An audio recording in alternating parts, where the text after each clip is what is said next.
Welcome to part 7 of our calendar series on Numbering the Days channel. In your quest to research the proposed biblical calendars and decide which one is for you, have you ever compared for yourself prophecy dating and biblical events, one calendar to another, to see what might be revealed? We have. And I'm going to take you on the same journey that I went down when I was doing just this. And I'm going to show you my Excel work. I've done this many times, and it turns out pretty amazing because I've put much calendar evidence in all our 52-week episode channels on our channel. And I keep finding over and over again the most amazing synchronicities of events on the covenant calendar and not on the lunar one. This is why I consider the lunar calendar to fail our testing. Today, I'm going to compare the Jewish lunar calendar and the covenant calendar we track, the one in 1st Enoch, Jubilees, the Dead Sea Scrolls, and the Tanakh. I'm going to compare them by testing the dating of an event from Michael Rood's book on the Chronological Gospels. He put all 4 Gospels together in chronological order, and I'm testing one of those things that he said. This is just one example on our channel. Now, Mr. Rood's book was one of the many that I researched in depth while scouring the scriptures for events that were dated and placing them on the calendar.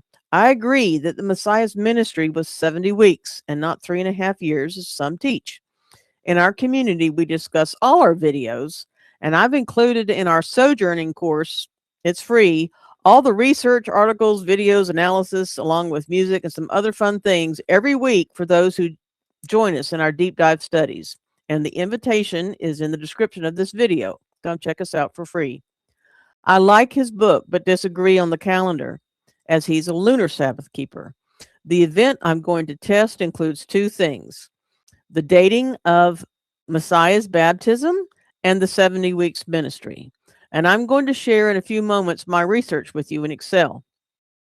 One calendar results in astonishing synchronicities, the other does not. And this is another piece of mounting evidence that I've been sharing throughout our calendar video series with you on why we track and follow this calendar found in Jubilees 6 and why I think it's the covenant calendar. Now, before I do that, in the video, I'm going to discuss 3 things that you need to take in consideration when you compare calendars yourself. I want to make sure you remember 3 key things. If you enjoy this type of research, we do this kind of stuff in our community all the time. This video assumes that you have watched week 12's video from last week to get a background on Daniel 9 and the 70 weeks ministry. Be sure you watch that. If you watch and think that we are just plain incorrect, I urge you to watch this video all the way to the end and see what I discovered. If you check out early, you're going to miss the punchline at the end and the wow stuff, okay? Because it might change your mind. Now, on to the calendar. Let's go discover which one shows best the timing of his ministry. Let's get started.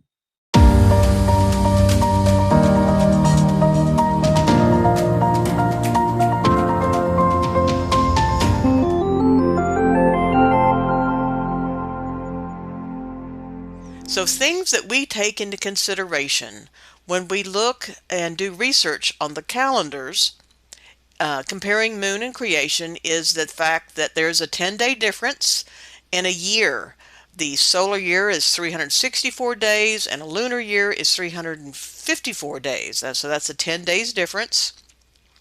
Another thing we take into consideration is it a year in which the creation calendar is being intercalated? Now, that's a whole subject we're not going to go into right at the moment unto its own, but that's something you have to take into consideration when you're using Excel and going across years, like we are going to be today.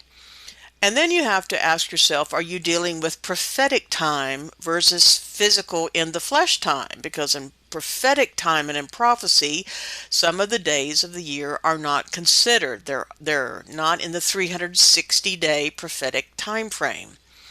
But like we're doing today, if Yeshua, Jesus, our Messiah, had a 70-week ministry, that's in the flesh walking around on the earth. So we have to consider that in today's video. So as you can tell, if you're familiar with Excel, from Microsoft spreadsheets or any other spreadsheet program, you're used to having columns and rows numbered like you see on the screen. And that's where I do a lot of calendar calculations and comparisons when I have to deal with a lot of numbers. And last week in week 12 study, we introduced from the Chronological Gospels by Michael Rood, the book that I'll show here on the screen. Jesus, Yeshua, had a 70-week ministry, not 3.5 years. Now, 70 weeks times 7 days would be 490 days. So, in the video last week, we were comparing information on the calendar and the 490 days using Daniel 9, verses 24 through 27. And on pages 68 and 69 of Michael Rood's book of the Chronological Gospels, he says, based upon his lunar calendar calculations, that Yahushua's ministry started when he was baptized and lasted for 70 weeks, and that it ended on the day of Shabbaoth, or called Pentecost, in Acts chapter 2. That's what he believes. And we really do agree with a lot of his work. I mean, he did the book is excellent, even though I don't follow the lunar calendar, in harmonizing and connecting all the parts and pieces and events of the Gospels. I enjoy it more than the other books that I have that are chronological for the Gospels. So I'm going to pause right here and I'm going to read to you, I'll put it up on the screen, from pages 68 and 69. Okay, so I'm going to start with Matthew's account in chapter 3. It says, Yeshua came from the Galilee to the Jordan to be mikvahed by Yochanan or John. But John forbid him, saying, I need to be mikvahed by you, and you come to me? Yeshua answered him, Let it be so for now, for it is fitting that we fulfill this righteous act. Then Yochanan submitted to him. When Yeshua was mikvahed, immediately upon coming up out of the water, the heavens were opened, and he saw the Spirit of Yahuwah descending like a dove, and alighting upon him. A voice from heaven spoke, Behold, my beloved Son, in whom I am well pleased. Now this is Mark's account, chapter 1, verse 9. It came to pass in those days that Yeshua came from Nazareth of the Galilee, and was mikvahed by Yochanan in the Jordan, or Yarden. Immediately upon coming up out of the water, he saw the heavens opened, and the Spirit like a dove descended upon him. And there came a voice from heaven, My beloved Son, in whom I am well pleased. And finally from Luke chapter 3, verse 21, Now it came to pass that when all the people were being mikvahed, Yeshua was also mikvahed. And while he was praying, the heavens opened, and the Ruach HaKodesh descended upon him in the form of a dove, and a voice from heaven saying, My beloved Son, in whom I'm well pleased. Now I'm going to read to you the two entries of commentary from Michael Rood, so you can get show you what his book is like, the commentary. Okay, even though it does not specifically say this specifically, from Yochanan's statement to Yeshua, it can be reasonably surmised that it is at this time that Yeshua reveals himself to Yochanan as the one who Yochanan has been proclaiming as the one who is coming after him, who will mikvah with the Holy Spirit. Yochanan, filled with the Spirit from his mother's womb, understood the importance of being baptized with the Ruach HaKodesh, and that Yeshua was the one who would do it. But the time was not yet. 70 weeks, 490 days after this event, Yeshua baptizes his followers with the gift of the Holy Spirit on the Feast of Shavuot. The next entry is about the bat kol, which literally means the daughter of the voice. It is a term the Pharisees gave to a voice from heaven. There are 3 times in the 70-week ministry of Messiah where a bat kol endorses his ministry. These 3 incidents later include the Pharisee rabbis to make a ruling, quote, We do not listen to a voice from heaven, end quote, This principle is still taught to the rabbis' students today and is illustrated in the trial of Rabbi Eliezer. The Talmud records the final ruling of the Pharisee court, quote, "We pay no attention to a heavenly voice," end quote. It's from the Babylonian Talmud, Baba Metzia 59b. Okay, so back to the spreadsheet. So this is the day. We've got the day number in the left-hand column. The middle column's got our month. Oh, this is the day number, the month number, and the day number. So Michael Rood says that he was baptized on month 11 on day 20. And we've got to count 490 days. And he says that that's going to land, that the end of the 70 weeks is on the Feast of Weeks, or Shavuot, month 3, day 15. So I'm going to start scrolling down. You see I have calculated, and I have put in here the 31, the months that have 31 days. I've included that. So this is a spreadsheet just to count out the 490 days. That's all this is doing. Okay, so we keep going down and down, and voila, there's the Feast of Weeks, Shavuot. But to get to 490 days, we have to go 10 more days. We're 10 days off. I do believe that Rood's harmonizing of passages is valid. So what happens if we take the Feast of Shavuot, month 3, verse 15 on the creation calendar, and we work backwards 490 days? So instead of starting where Michael Rood said to start, which is what we did on this sheet in the spreadsheet workbook, we're now going to start at Shavuot and go backwards, and let's see what happens then. Okay, so moving to the next sheet, we're going to work backwards. We're here at month 3, day 15, and let's see what happens when we do it this way. So we're going to go, I'm going to scroll up because we're started at the end and we're going backwards. Started at 490, and now we're going to go all the way through all this and see where we end.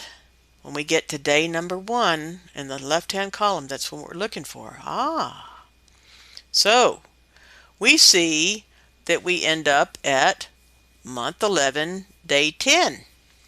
That's when it would have started. This is the day Yeshua was baptized to begin his ministry. Month 11, day 10. What else happened on that day? Well, here's the answer. This is why, if you listened already to week number 13's teaching, you'll know the answer. Month 11, day 10, is the day that Noah releases the dove from the ark. This is week 45 is when this is occurring. So Genesis 8, verses 6 through 9, you can read about it in the Dead Sea Scrolls 4Q 252.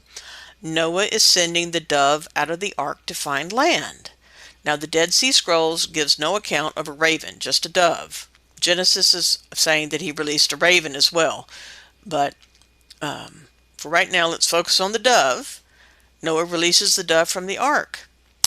And many years later, on the same month and day, it lands upon Yeshua, Jesus, the son of Elohim. John 1, 31 through 34, I want to read. "And I knew him not, but that he should be made manifest to Israel. Therefore am I come baptizing with water. And John bare record, saying, I saw the Spirit descending from heaven like a dove, and it abode on him." Because if you watched last week, week 12, my husband Joshua talked about Daniel 9 a lot, and being made manifest to Israel. And I'm just tying this here, right here into this verse for you, if you watch that study. Continuing, and I knew him not, but that he had sent me to baptize with water. The same said unto me, Upon whom thou shalt see the Spirit descending and remaining on him, the same is he which baptizes with the Ruach HaKodesh. And I saw and bear record that this is the Son of Elohim. Okay, so he has a 70-week ministry that starts on day 1 of the calendar on 11/11 and ends 70 weeks later on 3/15. 490 days, and he's the high priest in the heavens, the Shamayim, who baptizes his followers with power on high, from on high, because he's on high now in Acts chapter 2. So on the solar calendar, on our creation calendar, these two events overlap, because we work backwards into when was he baptized.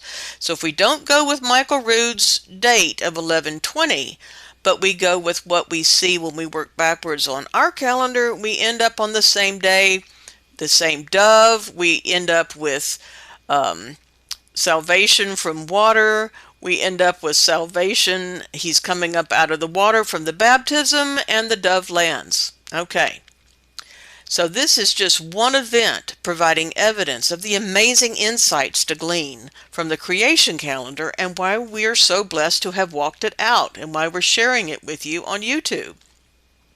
Okay, let's go look at month 11, day 10. This is the day of the dove and a voice from heaven. And we're going to chat about the dove and the voice from heaven in the Feast of Shavuot videos, parts 2 and after that. That's where we're going to talk more about this. Now we are numbering the days channel. We number words in addition to days, just so you know. And in the gematria of the first letter of the alphabet, the first letter of the language is Aleph, representing the creator and the author of all creation. And the word Aleph itself is 111. And if you look at this date, you've got 111 right there. Now, Aleph is the number 1, and it also represents the number 1000. So here's 1000. And if you add those two together, you get the calendar date. Of all the dates on the 364-day calendar that these two events fall on, they happen to fall on the very one that links back to the first letter of the alphabet, the Aleph and the Tav. I am the Alpha and the Omega. This is the Alpha, the creator author of everything. And it's the day on the calendar these two events occur. Now let's take 11/11. Okay, because that's the day that his ministry starts. Back up here. Who starts his ministry on day 1? There's day 1.